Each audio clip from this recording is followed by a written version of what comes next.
Assalamualaikum warahmatullahi wabarakatuh. Salam sehat, salam sejahtera, dan penuh berkah untuk kita semua. Alhamdulillah kita masih beroleh nikmat sehat dan nikmat waktu luang untuk bisa bersama-sama menikmati sajian berbagi wawasan mengenai fraktur iga dan juga nanti di antara materi-materi yang akan tersaji ada bahasan juga mengenai file chest. Nah, fraktur iga dan frail chest sendiri ya adalah hal-hal yang masuk ke dalam standar kompetensi dokter Indonesia level 3A. Artinya, seorang dokter umum harus bisa mendiagnosis dan melakukan penata kelolaan sesuai sebelum berlanjut kepada rujukan. Ya. Fraktur iga adalah kondisi yang lazim terjadi pada trauma tumpul dinding dada. Biasanya disebabkan oleh kecelakaan bermotor, jatuh dari tangga, atau kekerasan. Atau bisa juga terjadi pada kondisi di mana ada batuk-batuk lama, ya, jadi sebagai atau mirip seperti trauma minor yang berulang.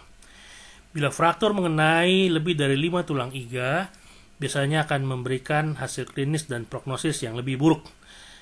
Kematian akan meningkat secara signifikan, ya, bila terjadi kondisi yang disebut frail chest ya yang nanti akan kita bahas. Pertama-tama tentu kita bahas dulu mengenai anatomi ya.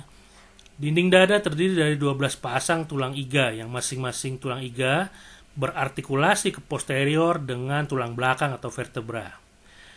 Ada artikulasi langsung antara 7 tulang iga teratas ke anterior dengan tulang dada atau sternum. 3 pasang tulang iga berikutnya, ya, iga 8, iga 9, iga 10, berartikulasi kolektif dengan tulang dada atau sternum pada satu kartilago iga. Dan kemudian iga 11 dan 12 yang terbawah itu berposisi mengambang, ya, hanya berartikulasi ke belakang, ke vertebra, tanpa adanya artikulasi anterior yang sering kita sebut sebagai floating ribs atau iga yang mengambang.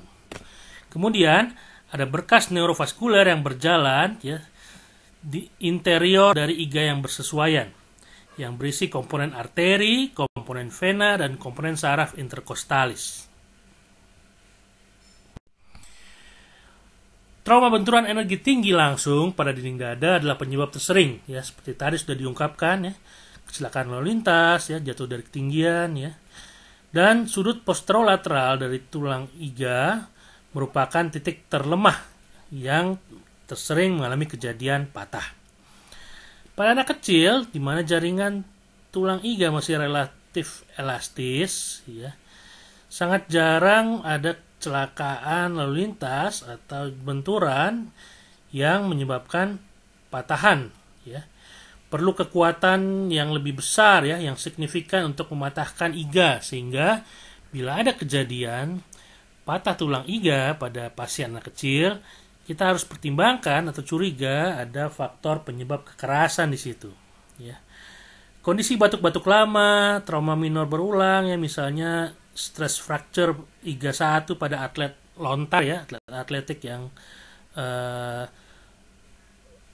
lontar martil ya atau yang lempar lembing ya atau keganasan misalnya ya sebagai fraktur patologis itu juga merupakan faktor penyebab terjadinya fraktur iga. Risiko komplikasi yang terkait dengan cedera tulang iga traumatik ya termasuk pneumotoraks, hemotoraks, pneumonia, kontusio paru, cedera vaskuler dan cedera organ intraabdomen ya untuk iga-iga yang letaknya lebih inferior ya. Risiko pneumonia itu akan memperburuk masalah awal oksigenasi dan ventilasi yang sudah ada pada saat trauma dada pertama kali datang ke dokter ya. Kondisi komplikasi pneumonia itu nantinya ya adalah penyebab utama kematiannya sebagai gagal nafas. Di sini kita bisa lihat ya di tabel pola-pola cedera ya dari masing-masing iga atau posisi iga ya dengan risiko-risiko dari komplikasi yang ada atau komorbid yang ada. Kemudian kita masuk ke dalam flail chest ya. Per kata ya, flail artinya pecut atau cambuk ya. Jadi maksudnya adalah kalau kita lihat ya, pecut atau cambuk pada saat kita mengayunkan lengan kita ya ke satu arah, maka ujung dari pecut atau cambuknya masih tertinggal di arah yang semula. Kemudian pada saat kita tarik kembali lengan kita ya untuk menjauhi dari posisi awal kita ayunan pertama ya, sebaliknya justru ujung pecut atau cambuknya masih ya bergerak menuju arah yang awalnya kita tadi ya. Itu makanya disebut sebagai flail chest ya. Ada paradoks mekanik gerak dinding dada ya. Flail chest terjadi bila lebih dari 3 tulang iga patah secara segmental ya. Artinya yang dimaksud segmental adalah 2 garis patahan pada satu tulang yang sejajar satu sama lain ya, membentuk segmen-segmen ya. Biasanya terjadi akibat trauma benturan energi tinggi. Saat inspirasi di mana rangkaian jari iga terekspansi karena volume udara intrapulmonal, segmen justru tertarik ke dalam oleh tekanan negatif intratorakal ya. Jadi pada saat mengembang ya dia tertinggal, malah dia masuk ke dalam ya.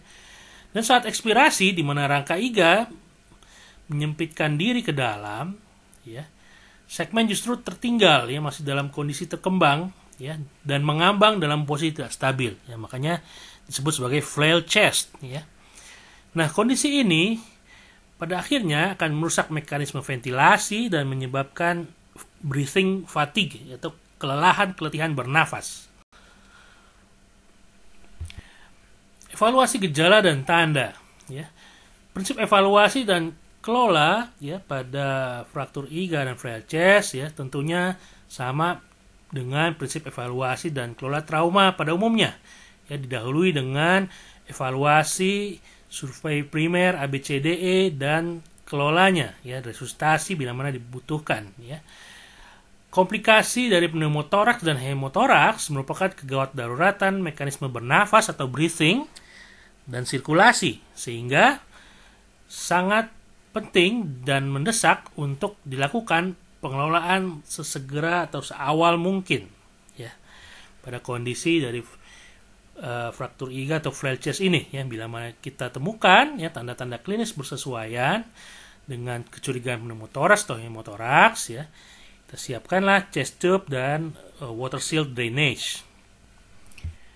Penegakan diagnosis secara klinis sulit pada pasien dengan kesadaran menurun atau multiple trauma ya, yang disertai dengan penurunan kesadaran ya.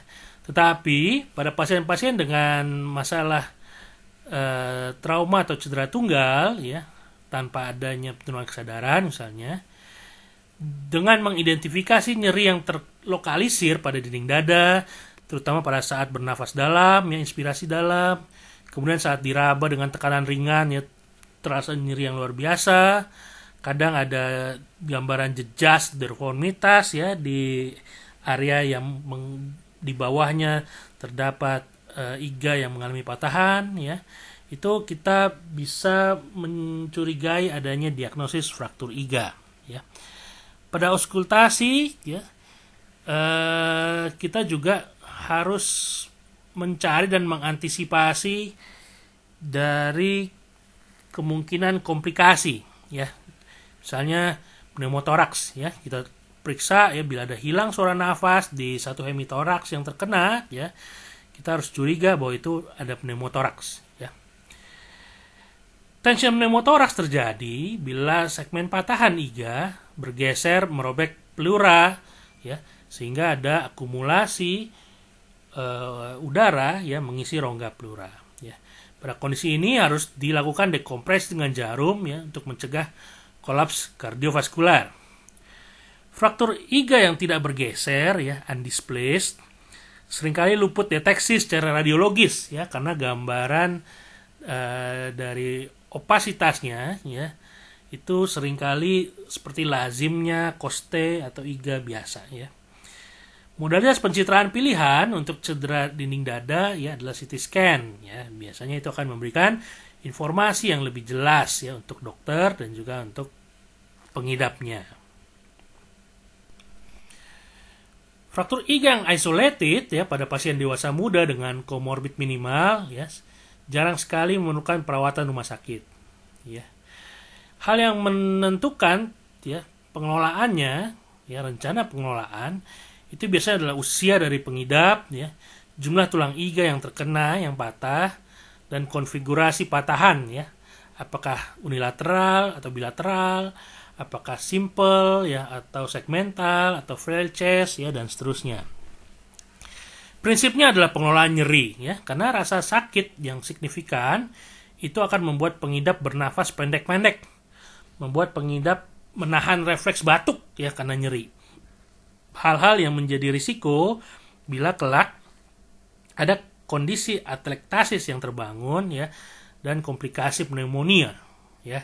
Dan yang seperti itu nantinya akan membuat prognosis menjadi lebih jelek ya. Dan pengelolaan nyeri sendiri ya sifatnya multimodalitas ya atau ada beberapa metode yang mungkin bisa diterapkan ya secara bersamaan. Analgesia sederhana seperti paracetamol ya dosis reguler ya merupakan terapi awal ya untuk nyeri-nyeri yang ringan ya pada fraktur tulang iga ya. Atau bisa juga diberikan antiinflamasi non steroid ya tentunya dengan kehati-hatian ya pada golongan manula atau lansia ya mengingat ada risiko gangguan ginjal ya. Analgesia golongan opioid ya bisa kita berikan ya pada keadaan akut ya pada nyeri yang lebih hebat ya. Pasien mungkin saja butuh morfin atau opioid ya secara intravena ya. Jadi dalam hal ini pemberiannya harus kita titrasi sesuai dengan responsnya terhadap peredaan nyerinya ya. Bila nyerinya sudah terkontrol ya kita dapatkan dosis yang optimal untuk pengelolaan nyerinya, peredaan nyerinya ya. Opioid intravena ini dapat kita ganti dengan preparat oral dengan dosis yang setara dampaknya atau efeknya ya. Kemudian ada lagi analgesia non opioid ya seperti golongan ketamin atau gabapentin. Nah, ini adalah algoritma sederhana dari pengelolaan nyeri pada fraktur iga multiple ya. Kita bisa lihat ya ada tahapan-tahapannya. Dari yang paling sederhana hanya dengan paracetamol ya atau mungkin dengan kodein ya atau dengan NSAID ya bila terkontrol ya dikelola dengan analgesia oral ya yang sesuai. Kalau tidak menunjukkan respons ya bisa kita naikkan ya jenis modalitasnya misalkan dengan morfin intravena ya dan seterusnya ya. Jadi pengelolaan nyerinya sifatnya adalah bertingkat-tingkat ya, stepping up ya, dan tergantung dari responsnya. Kadang kita akan melihat atau membaca ada yang namanya refractor score ya, macam-macam ya. Tapi seperti yang tadi kita sebutkan, semuanya sama ya, melakukan prediksi atau perencanaan dengan terapi bersesuaian berdasarkan jumlah dari iga yang mengalami patahnya ya, kemudian konfigurasinya apakah unilateral atau bilateral ya, dan usia dari pasien ya, seperti contoh pada tabel ini. Kemudian ya seringkali kita juga butuh analgesia secara regional ya, baik berupa epidural atau blok paravertebral ya atau blok saraf interkostal ya. Tentunya semua dengan indikasi atau ketentuan kondisi klinis ya yang dibutuhkan dan pasti masing-masing memiliki dampak positif dan juga kekurangan atau dampak negatifnya ya. Jadi ini bisa dibaca di sini ya untuk wawasan tambahan ya mengenai analgesia regional pada kasus-kasus fraktur tulang iga. Nah, untuk non farmakoterapi ya Bisa kita lakukan fisioterapi dada ya, chest fisioterapi ya, berupa spirometri dan pulmonary toilet untuk membersihkan sekresi yang selama ini terhambat proses mekanismenya karena pasien mengalami kesulitan untuk batuk ya, karena terhalang nyeri ya. Insersi chest tube ya hanya diindikasikan bila ada pneumotoraks atau hemotoraks yang jelas klinisnya. Pasien dipantau ketat untuk antisipasi kelelahan bernafas ya atau breathing fatigue ya, yang biasanya lazim terjadi karena ada inefisiensi relatif ventilasi seseorang bila ada cedera dada yang signifikan ya. Bila klinis kita dapatkan, kita amati ada takipnya yang makin memburuk ya, kemudian PaCO2 yang makin meningkat ya, maka perlu difikirkan intubasi dan dukungan ventilator ya. Pertimbangan intubasi dan ventilator ini juga harus makin dipentingkan ya bila kita dapatkan kondisi flail chest ya. Karena mekanisme bernafas pada kondisi flail chest ya sangat terganggu ya mekanisme ventilasinya, sehingga mau nggak mau ya harus kita berikan bantuan dukungan mekanik untuk bernafas. Meskipun fraktur iga ya tadi sudah kita bahas berisiko untuk pneumonia ya, antibiotika tidak kita resepkan secara rutin ya. Pengelolaan operatif berupa fiksasi fraktur iga itu bisa mempersingkat durasi ventilator atau mempercepat penyapihan atau weaning dari ventilator, dan juga mempersingkat durasi perawatan di critical care. Nah, begitulah sajian wawasan mengenai fraktur iga ya, dan flail chest. Semoga menambah wawasan dan pengetahuan kita semua saat kelak berpraktek melayani pasien kita dengan baik. Billahi taufiq wal hidayah. Wassalamualaikum warahmatullahi wabarakatuh.